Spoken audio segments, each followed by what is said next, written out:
नमस्कार। आप सबका स्वागत है इस फेसबुक लाइव में।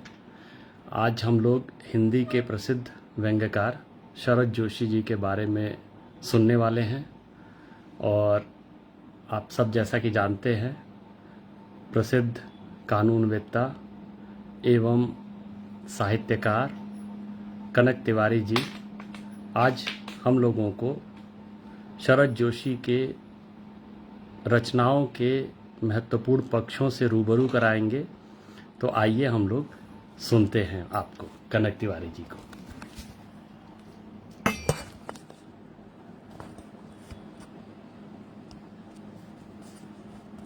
ठीक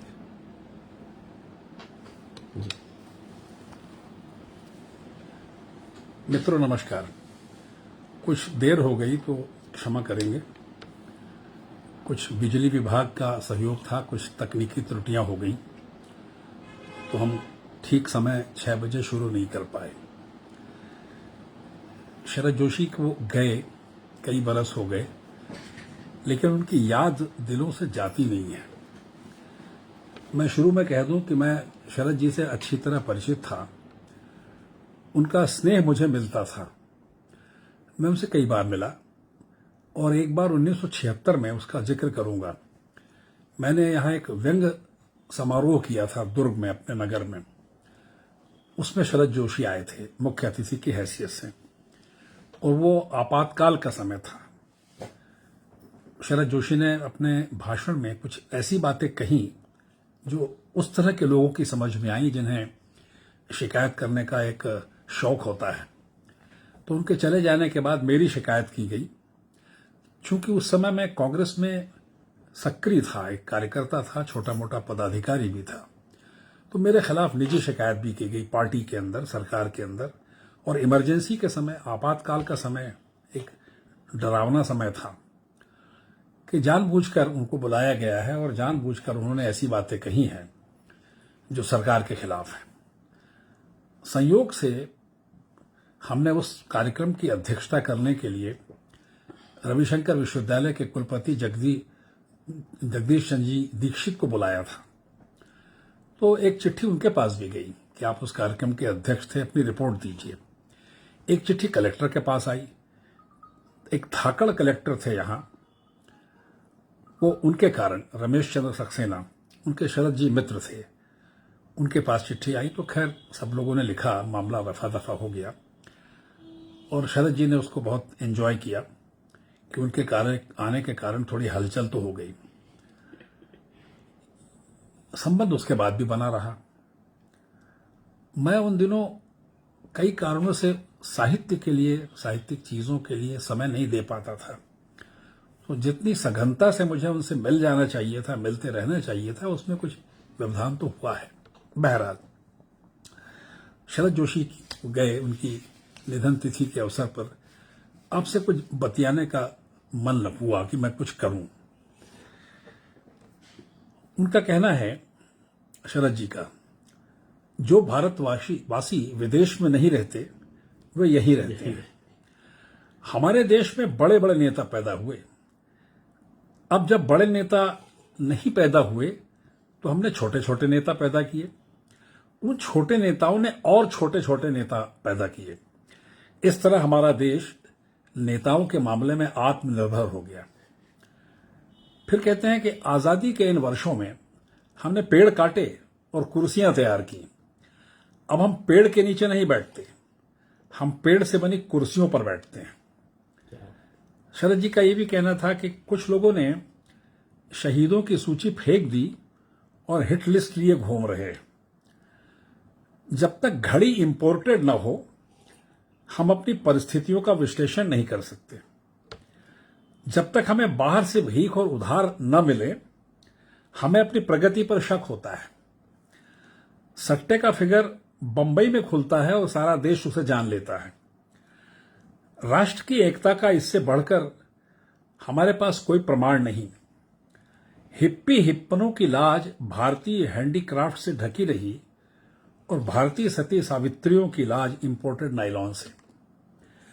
भविष्य पंक्तियां जब भी पढ़ेगा, 20वीं सदी के उत्तरार्ध के रंगे हाथों वाले अभियुक्तों को धर दबोचेगा। वह व्यंग्यकार अपने समय का समीक्षक, असंतुष्ट, शिकार, गवाह और नियामक सभी कुछ एक साथ अपनी ही निगाह में रहा है। ये दुर्भाग्य है कि जड़ताओं, रूढ़ियों और अत्याचारों के खिलाफ एक पुरअसर विचारक की शक्ल उभरने के पहले ही वे चले गए। उन्होंने छिटपुट और सघन, अचानक और सोच समझकर सभी तरह के हमले किए। उपेक्षित सवालों के अनाथालय और नैतिक हमलों के शस्त्रागार बनने की व्यंग्यकारों में अकूत संभावनाएं होती हैं।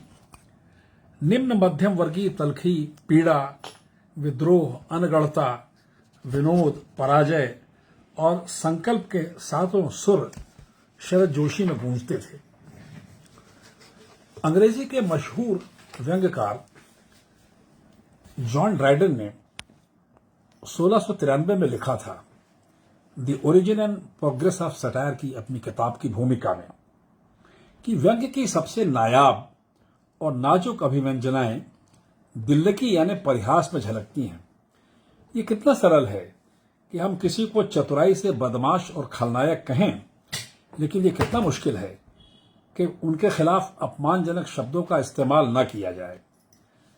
पता नहीं शरद जोशी ने ड्राइडन को कितना पढ़ा होगा।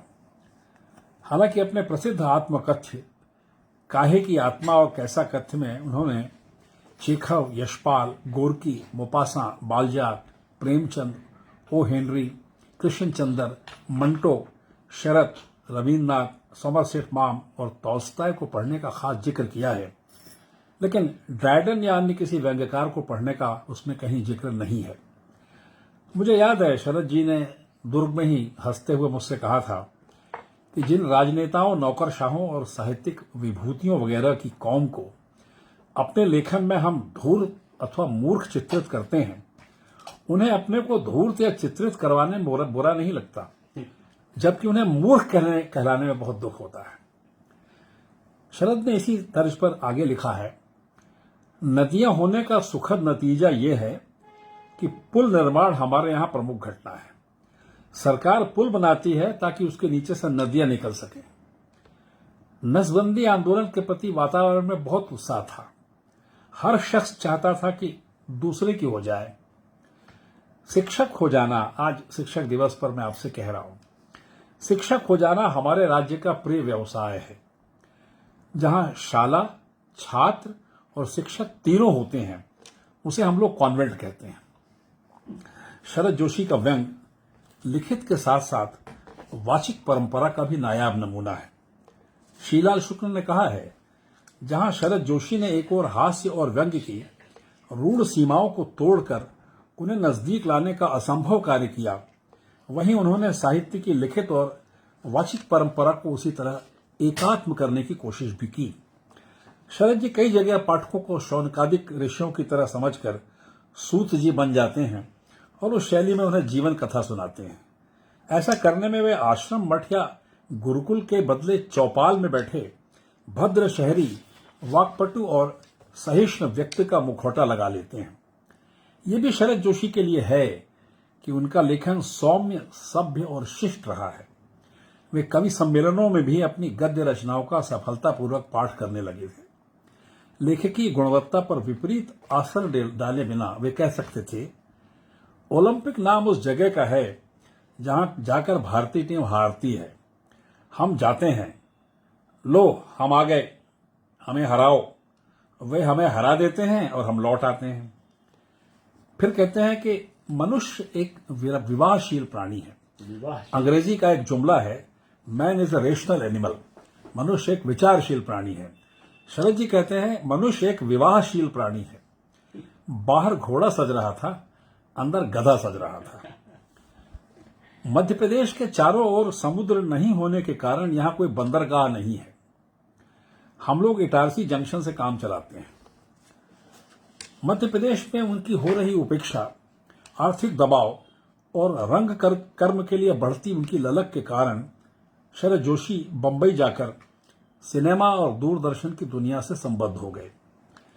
अपने नाटकों अंधों का हाथी और एक था गधा उर्फ अलादात खान, इन दोनों को लिखने से मिली सफलता और लेखकीय तुष्टि के बाद उन्होंने घोषित किया, बरसों से कहानियां और व्यंग लिखता रहा हूं। नाटक का शौक बहुत बाद में बना, मगर जब बना तो मन करता है कि सारा बाकी जीवन नाटकों में खपा दिया जाए। शरद जोशी के नाट्य लेखन का श्रेय कलकत्ते की अनामिका के विनोद लाठ को दिया जाना चाहिए। इन नाटकों को वह स्तरीय स्वीकृति लेकर नहीं मिली जिसके वे हकदार थे। वे निबंध और कहानी लेखन की तरह कोई समानांतर पहचान एक नाटककार के रूप में बनाना चाहते थे। इन नाटकों को लिखने के पहले उन्होंने पुस्तकालयों में नाट्य साहित्य की अलमारियां खंगाल डाली। धर्मयुग नाम के प्रसिद्ध पत्र में अपने आत्मकथ्य में शरद जी ने पीड़ा के साथ उल्लेख किया है कि उनके विरोधियों के अनुसार शरद जोशी के व्यंग में हास्य ज्यादा होता है। वे कहते हैं कि जिंदा रहने के लिए कोई सेंस ऑफ ह्यूमर, कोई मस्ती जरूरी है। अब यदि उन्हीं मूल्यों, विश्वासों और आस्थाओं से जुड़ा साहित्य सामान्य जिंदगी से भी जुड़ा है तो वह सेंस ऑफ ह्यूमर साहित्य में तो आएगा ही, जो अन्याय, अत्याचार और निराशा के खिलाफ होने से व्यंग में अभिव्यक्त होगा। प्रयोगवाद और नई कविता के समर्थक और समीक्षकों को जीवन व समाज से ज्यादा गहरे अर्थ में जुड़ी सार्थक, मौन, सहज कोशिश गद्य में देखकर लगता है कि यह छिछला हास्य है, सस्ती लोकप्रियता है। क्योंकि शरद जी कहते हैं क्योंकि उनके आदरणीय बाप ने मरते वक्त कहा होगा कि बेटा गरिमा बनाए रखना, हास्य व्यंग से दूर रहना। शरद जोशी व्यंग के माध्यम की ताकत के साथ उसकी कठिनाइयों से भी जानकारी और अनुभव हासिल करते चलते हैं। व्यंग की ताजगी और नएपन के साथ वे उसे हाशिए पर खड़ा किए जाने की कोशिशों से बेखबर नहीं है। व्यंग की दौड़ धूप में वे आश्चर्य प्रकट करते हैं कि इस बंदे को यह समझ में नहीं आया कि व्यंग में ताज्जुब की क्या बात है और वह अजूबा क्यों है। वे वाकिफ थे कि इस विधा का उन्होंने आविष्कार नहीं किया है, लेकिन परिष्कार उन्हें भी करना है। वे सदैव फूहड़पन के खिलाफ रहे। शराब पीकर बहकने, महकने, चहकने, लहकने जैसी छुड़ भैया हरकतों से दूर शालीन सुसंस्कृत शरद जोशी ने जीवन मदिरा का पान किया था। वे मानो अंग्रेजी के जुमले में कहते रहे होंगे, the elixir of life I have enough drunk. व्यंग्यकार तो रोज बरोज के शब्दों का सामाजिक रचनाकार होता है। उसका भाषाई मुहावरा महानगरों, कस्बाई गलियों, पान के चाय के ठेलों, मंत्रालयों, खेल के मैदानों, फिल्मों, विश्वविद्यालयों, पूजा गृहों और विदेशों तक से छनकर उपज कर आता है। व्यंग्य की भाषा किताबी, पंडिताई या टकसाली नहीं हो सकती। वह चलताऊ किस्म की भी नहीं हो सकती। शरद जोशी की भाषा का आकलन उनके फिल्मी या व्यावसायिक लेखन के आधार पर नहीं किया जा सकता। उनकी भाषा में आम जनता में प्रचलित रूपांतरण हैं तो संस्कृत के शब्दावली के प्रयोग भी। ये तय करना कठिन है कि उनकी भाषाई शालीनता राजनीतिक थी या सहज निर्दोष। शरद जोशी ने अनौपचारिक और उन्मुक्त भाषा का इस्तेमाल किया। शरद जोशी अच्छे लेखन, अच्छी रचना को महज साहित्य होने से बचाने के आग्रही थे। उनकी सपाट बयानी थी। व्यंग्य की ओर पिछले सालों कुछ ताज्जुब से इसीलिए देखा जा रहा है कि व्यंग्यकारों ने अपनी रचनाओं को हिंदी साहित्य के अर्थ में साहित्य होने से बचाया है ताकि वो अधिक सार्थक, प्रभावकारी और व्यापक हो सके। व्यंग्यकारों को यह कहते हुए शर्म महसूस नहीं होती कि वे एक बड़े पाठक वर्ग द्वारा पढ़े और सराहे जा रहे हैं। उनके लेखे व्यंग्य लिखना भारतीय संविधान में दी गई अभिव्यक्ति की आजादी को बरकरार रखना है। शरद जी ने महत्वपूर्ण बात कही थी कि आजादी तब बचेगी जब दिन प्रतिदिन उसका उपयोग किया जाए। शुरुआती शरद जोशी में यह आग्रह उतना तेज नहीं है। राह किनारे बैठ 1972 में लिखा, उसके शीर्षक से ही साफ होता है कि उनमें जग का मुजरा लेने का तो इरादा है, लेकिन सामाजिक प्रतिबद्धताओं का एकनिष्ठ संकल्प नहीं। शरद जोशी में लेकिन निखार आता गया कि उन्हीं की बिरादरी के लोग उनसे खार खाने लगे। उन्हें समझने के लिए यथा नाम तथा गुण की शैली में एक संग्रह आया, यथा संभव। यह संग्रह एक समीक्षक के अनुसार उनकी शक्तियों, सभाओं और इरादों को बहुत हद तक व्यक्त करता है। शरद जोशी मेरे हिसाब से शिल्प के जादूगर थे। सहज गद्य, रिपोर्टाज, स्वगत, इंटरव्यू, रेखाचित्र, डायरी, भाषण, पत्र, फैंटेसी, यात्रा वृत्तांत, संस्मरण, नाटक, वार्तालाप, व्याख्या, वर्णन, लोक कथा, लघु कथा, प्रश्नोत्तर, आत्मकथात्मक विवरण, आंखों देखा हाल जैसी सभी विधियों का उन्होंने प्रयोग किया है। शरद जोशी की शैली शेडेड यानी अनेक तरह की छाया छटाओं के पुंज से बनी होती है।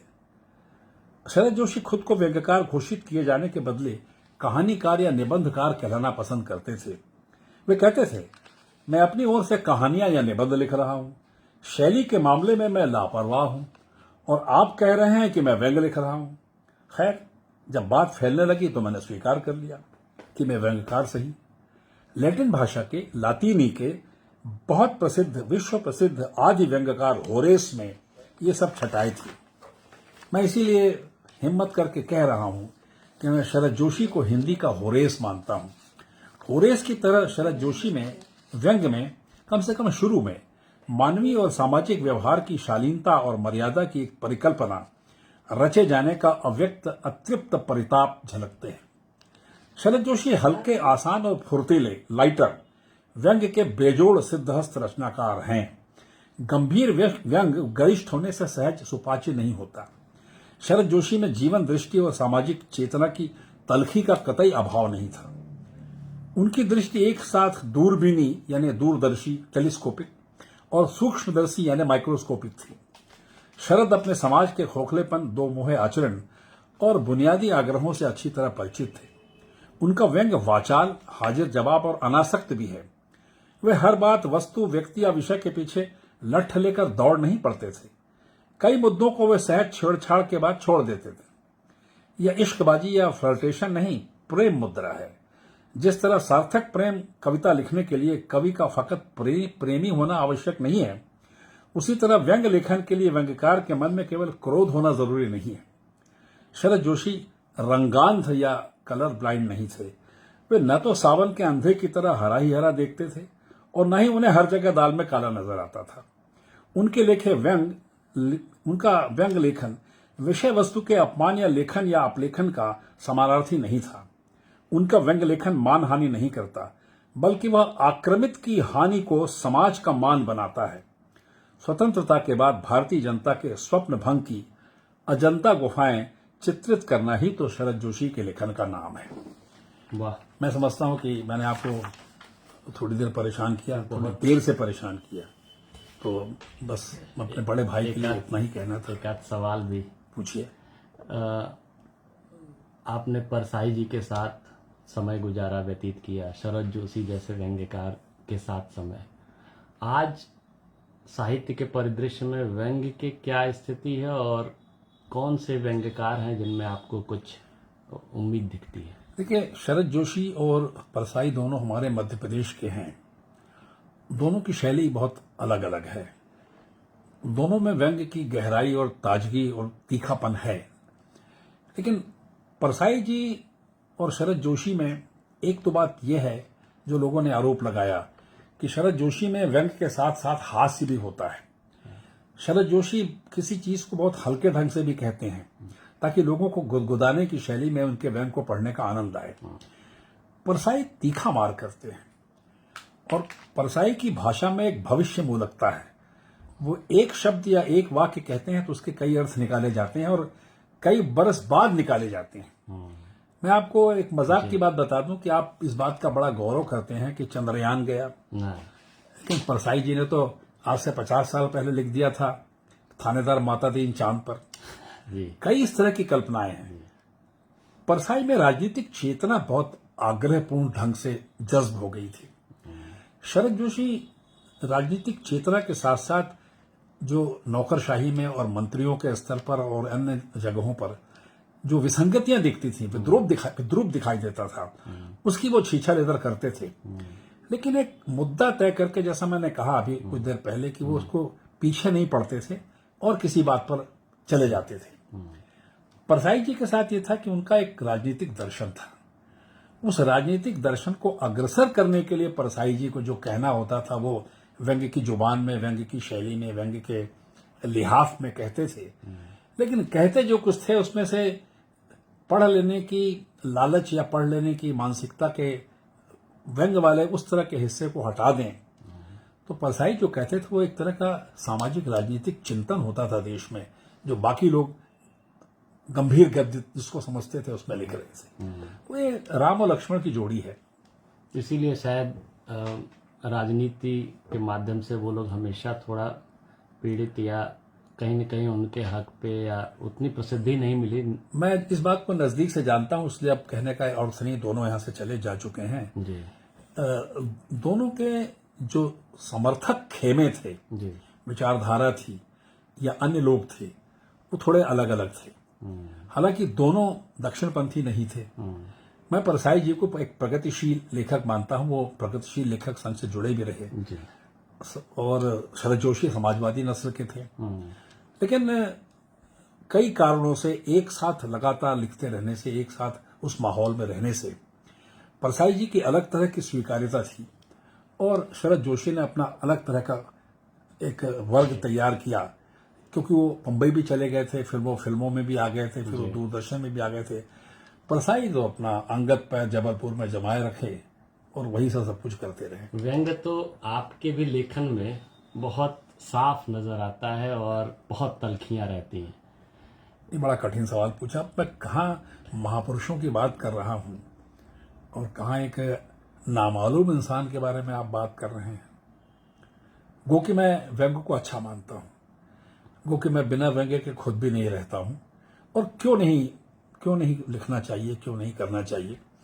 मैंने अंग्रेजी साहित्य पढ़ा है असल में और पढ़ाया है। हिंदी का मैं, अशोक वाजपेयी मेरे मित्र हैं, उनके जुमले में मैं हिंदी साहित्य का वैध विद्यार्थी रही हूं, जिसमें होरेस का नाम लिया लैटिन का, जॉन ड्राइडन का नाम लिया 17वीं शताब्दी में, जोसेफ एडिसन का लिया, स्टील का नाम लिया। ऐसे अंग्रेजी के जो महारथी सटायरिस्ट हैं, व्यंग्यकार हैं, एक अलेक्जेंडर पोप हैं, उनकी अजब किस्म की कविताएं लिखते थे। और टूटी फूटी एक पंक्ति है कि किसी लेखक के खिलाफ लिख रहे हैं, and that writer whose frantic wife elope, मतलब वो पागल आदमी, वो आदमी जिसकी पागल बीबी किसी के साथ भाग गई। And that man whose frantic wife elope curses wit and poetry and Pope, कि जो विट और पोएट्री और मुझ पोप को एक साथ आलोचना कर रहा है, उसकी तो बीवी पागल है, किसी के साथ भाग गया। अब इस तरह का मैंने तलवार की धार वाला सटायर और व्यंग भी पढ़ाया है। चलिए, शरद जी की याद में कुछ कह दिया मैंने। जी, बहुत बहुत धन्यवाद। बहुत ही रोचक और सारगर्भित बातें सामने आई हैं। बहुत धन्यवाद।